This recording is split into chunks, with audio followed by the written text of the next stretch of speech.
Good morning, good morning. Today, I want to talk about two things. I want to talk about number one, the all-in 36% rate cap, as well as California licensing updates for debt collection companies. So stay tuned. My name is Jay, and welcome to Ask a Debt Collector. Now, I've been in the debt collection industry for over 15 years. I've done it all, from skip tracing to collecting to management, and I've owned 2 debt collection agencies. For the past 8 years, I've been the go-to guy for friends and family for questions regarding debt and credit, and now I want to be that person for you. If you have any questions, put them down in the comment section. I promise I'll answer those questions. Let's go. Okay, so I've been in the collection business for a while now, obviously, as the video, my intro stated. The reality is, in the state of California for the longest, I knew eventually that this would happen. But nevertheless, in the state of California, in order to run a debt collection agency outside of just having your LLC to obviously protect yourself, as well as the regular insurance for your building and all of that type of stuff. There were no actual licensings that was needed for a debt collection agency.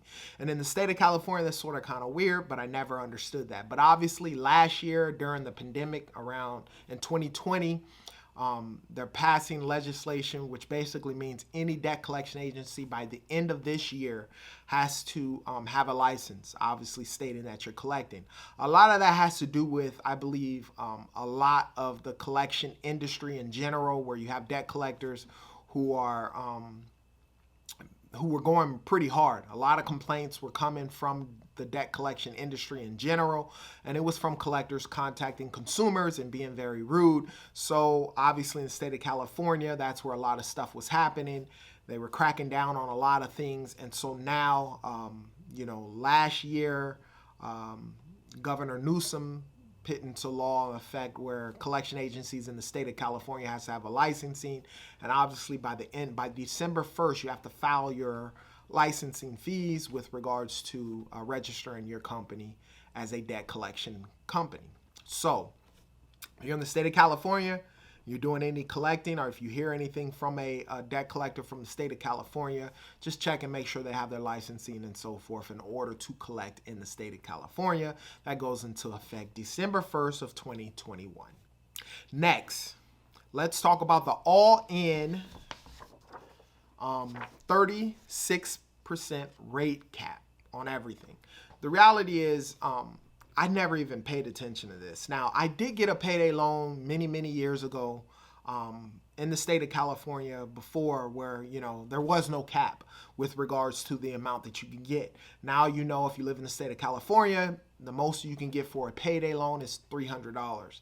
Now, the interest rates on those payday loans a lot of times are way higher. So legislation is trying to make a 36% cap rate, which means that any type of loan, anything that you get with regards to credit cards or anything along those lines, it can never go above 36%. Now, the reality is, obviously, we know people with medium credit are better than credit. Your interest rates on credit cards and car loans and so forth are anywhere between 1% to the high end about 20%. And so 36% seems pretty high, but the reality is anyone with sort of kind of bad credit or in a low income areas and so forth, payday loans are very, very, very big. Most of those people are living check to check, or they're living check to payday loan. So basically what happens is they'll get paid, they'll be behind on whatever the circumstance is, they'll go get a payday loan, pay the payday loan, use that payday loan to pay some bills, get paid, pay that back, and then have to get a payday loan again. Now, that causes a snowball effect. I've collected on payday loans. I know typically whenever I had payday loans, I would get consumers on the phone. I remember we had a flow of payday loans. And 1 month, I would get consumers on the phone. They would pay, their payday loan account. And then next thing you know, I'll look in the system that have 4 or 5 different payday loans. It's a snowball effect.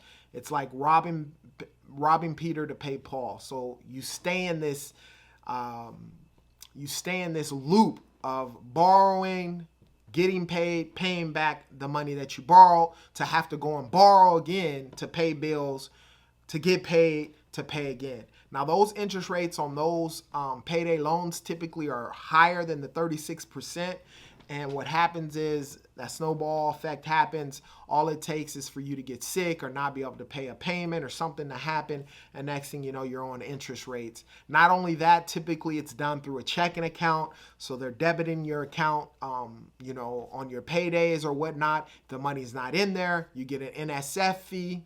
You get an overdraft fee from your bank on top of you still owe the balance. And these companies will hit your account 3, 4, 5, 6 different times, to eventually the consumer ends up closing out the account. They'll end up owing, thousands of dollars with regards to the bank itself, and then another $1,000 with regards to the loan, putting yourself in further debt. So now they're trying to make a cap rate of 36%. Now lenders are basically saying, which are subprime loans, which are given to people who with not so good credit, because if your credit was good, you wouldn't be getting a payday loan in the first place.